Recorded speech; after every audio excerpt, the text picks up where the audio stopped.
Hi everyone, Tia here from Order of the Bookish. Thank you so much for joining in to another Author Talks interview.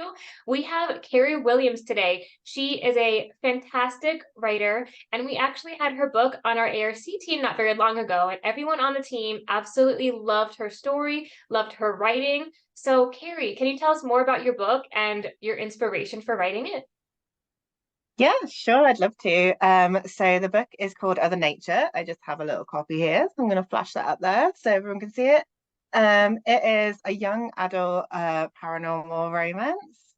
And it's set in the heart of England. It's kind of a bit of a coming of age, first love story. And it's got a bit of a fantasy element to it, but it's kind of like I position it as like a slow drip fantasy. So you heard of like a slow burn romance. This is a slow burn fantasy. So part of the mystery is figuring out what's going on. It's really very much our kind of world, but with a world of magic hidden underneath it. When it comes to the inspiration for the book, the idea for this book has been floating around in my head for years and years and years, ever since I saw I think it was the 2003 version of Peter Pan, the one with Jeremy Sumpter in it. It's just such a beautiful cinematic film. And I really loved that scene where Peter's coming back to Neverland and the whole world of Neverland just reacts to him. It all wakes up when his flies back home. And I was really intrigued by this idea of a person being able to influence the world around them to that kind of extent. So that was kind of like the inception of this. And then it very much got its own legs and kind of became its own thing. And originally I started writing it as one book, and then it turned into two, and then it ended up with three. So it really just yeah, took over my life for for a long time. That's really cool. So it is a little bit inspired by Peter Pan, and it's been a few years. Can you tell us a little bit about your writing journey? Because it does take a lot of work to, go from the inspiration to actually trying to write and draft and edit and everything to publishing. So can you tell us a little bit about your journey? Yeah, sure. So I actually started, even though the idea had been floating around for a really long time, I started writing during the pandemic, like quite seriously as just something when everyone was in lockdown in the UK. Not sure if you had it quite the same in the States, but we were in total lockdown. We couldn't leave the house, go and see our friends or anything. And so really to keep me sane, I started writing again. And with the first book, it was kind of very much just a very therapeutic exercise without really thinking, oh, I'm going to publish this. It was just something for me that I was really enjoying doing. And then as the book progressed, and all of a sudden I had like 90,000 words on my hand, and I was like, this is like a real book. It's massive.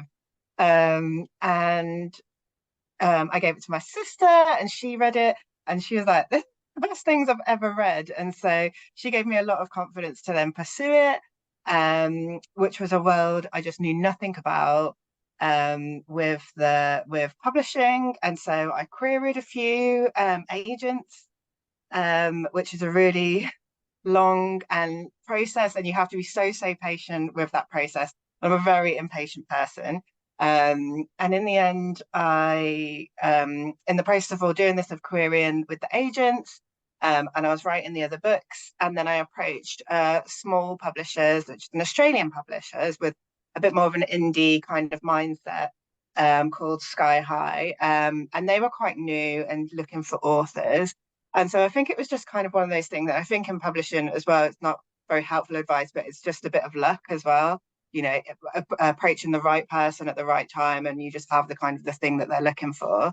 And so I was really lucky with them that when I approached them with the book, they really loved it. And then but they only wanted to take on the complete series. So that gave me a lot of motivation to finish the other books. And then when they were all finished, I got them over to them, and the that's where the journey again, the publishing journey kind of really started, which was really eye-opening, the level of detail of work that goes into publishing a book. When you're writing, like you write and you edit and you redraft and do all of that kind of great stuff, and you think, oh, this is so perfect. This is my baby. And then editors get their hands on it and just all of a sudden your phone is this ends well where they're tearing your work apart in a very constructive way, in a really constructive way. But they can literally spot things in your manuscript which you have just got blind to. So I just had to be really open and go with it. And well, the level of detail that went there was like 5 rounds of edits that went back and forth between the editors, myself, all different types, from line editing and proofreading and copy editing, all this kind of stuff. So it was just such a massively detailed process. But I feel like from having that experience with those amazing professional editors, my writing now has got even better since publishing the books. That's amazing. I'm so glad that, you know, you've been able to take that criticism, because getting criticism back from the editors is one of the hardest and most heartbreaking parts of like anyone's writing journey, because they're tearing apart your baby. And I love that you were able to take that, run with it, and improve your own writing. And you now have 3 books, correct? Which is absolutely amazing.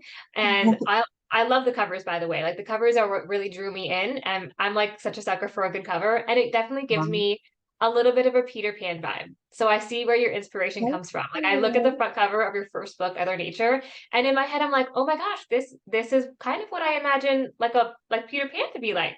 So hearing you say that just like reaffirmed what I was thinking, and I love that that your inspiration was so clear. So, since you said you had no idea how to do any sort of publishing or like anything of this world before you started writing, can you tell us what the hardest part for you, you know, having going from knowing nothing to now what you understand now, like what was the hardest part? Um, I think personally for me, the hardest thing in the world of publishing is patience.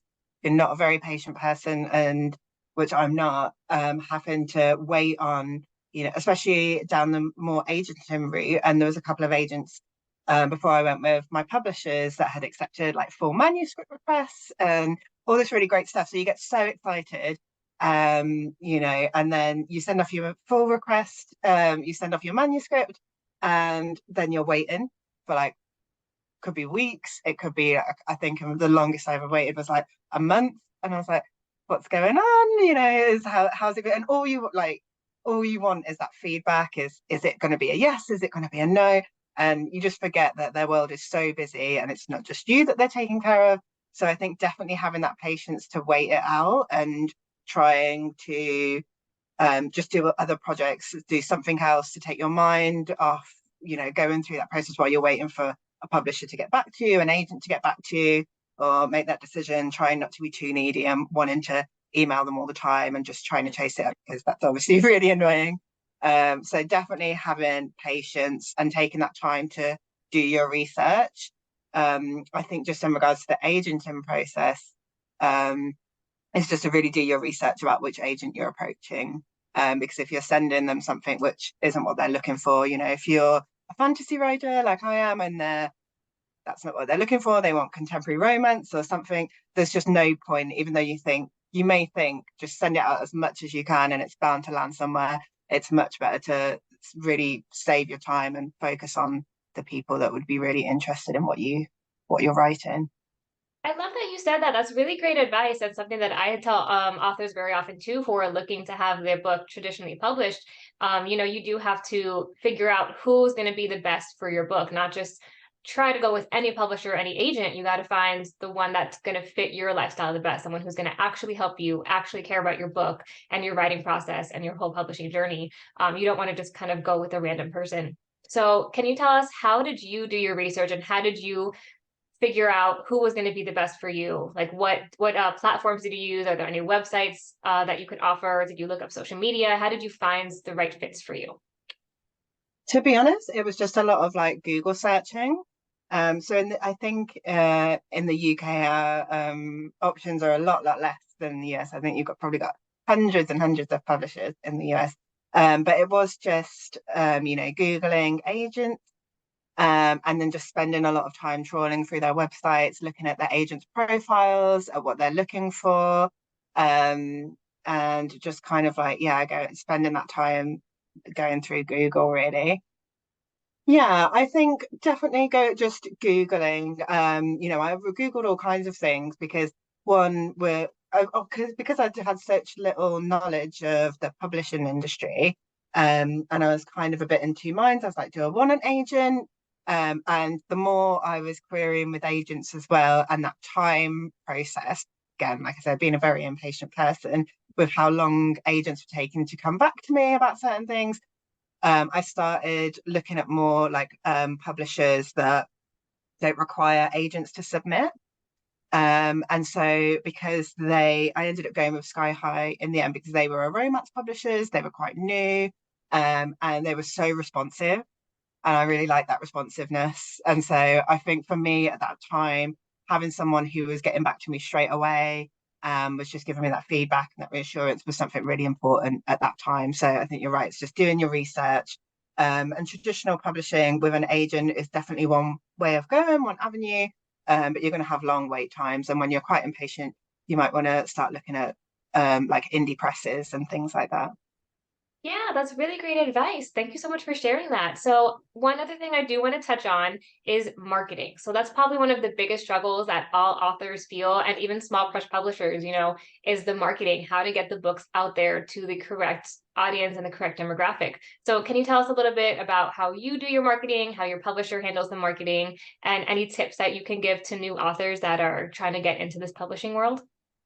Yeah, it's so tough marketing. You think that the hard part is going to be writing your book and finishing your book, which is just amazing. I heard like a crazy stat where it's like 3% of people who decide to write a book actually end up finishing it. So you're down in this crazy percentage anyway. And then you think, oh, finally got my book published. It's all really amazing. You're holding it in your hands. And then it's like, how are people going to know about it?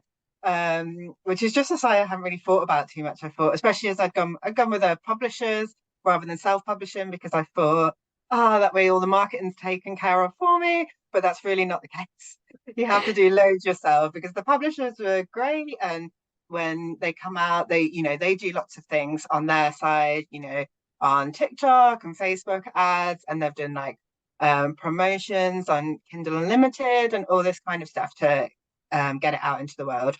And then myself, I have done a few things, obviously with yourself with the Order of the Bookish, which was probably one of the best things I ever did was signing up to your art team, because some of the connections that I made on there have turned into like lifelong Instagram connections. They've been so supportive and they've followed my journey that whole way through.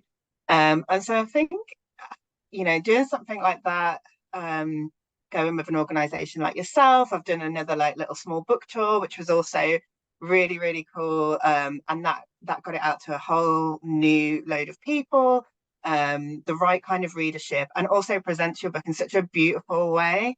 And it just gives you a lot of pride seeing your book being presented in such lovely ways. So I think whatever you want to do, I mean, Instagram really is my platform. I like speaking on there and I like making connections on there. I know TikTok's huge in the book world at the moment, but it's not my favorite platform. I'm trying to get to grips with it, but I love Instagram. And I think, when you find your people, you really want to nurture them as well. Like some of the people that I've met through Order of the Bookish, they're people that I'm like constantly in touch with, and they'll always be sending messages of support. And so I think just once you've got your community and you're starting to grow it, it's to really nurture it. You can't just put your work out there, like make a nice reel or make a nice photo or post. It's about keeping that engagement up and really trying to nurture that community. Yeah, that's incredible. Another great piece of advice. You were just like full of wisdom today is, nurturing and keeping up in contact and communicating with the people who are there to support your book. Because if they buy the first one and, they like you, especially as a small, new indie author, they're going to continue buying your work because they want to support you as a person. And I think that's absolutely incredible. Instagram is my area too. I just started getting on TikTok and it's not easy, but So we're hard on trying to get out TikTok. there. All right. Well, thank you so much, Carrie. All of the advice that you've given here today for new and independent authors has been so incredible. I really hope that people watching this can take a little bit from it and learn and grow and be able to publish their books as successfully as you have. Congratulations on having 3 absolutely incredible stories. Congratulations on getting a publisher. That is absolutely an amazing journey, something you should be very proud of. And I'm so proud of you. You know, I saw when your first book came out, and it's made me so happy to constantly see your content come up on my feed and to see all the amazing things that you're doing. So thank you so much, Kerry, for being here today. Really appreciate it. Thank you so much for having me. I really appreciate it. It's been lovely talking to you. Thank you, Kerry. All right, everybody, thank you so much for tuning into this Author Talks interview. This is Kerry. I'm going to put all of her information in the caption so you can follow her, read her books, give her support and love. Thank you so much. Happy reading, everybody. Bye-bye.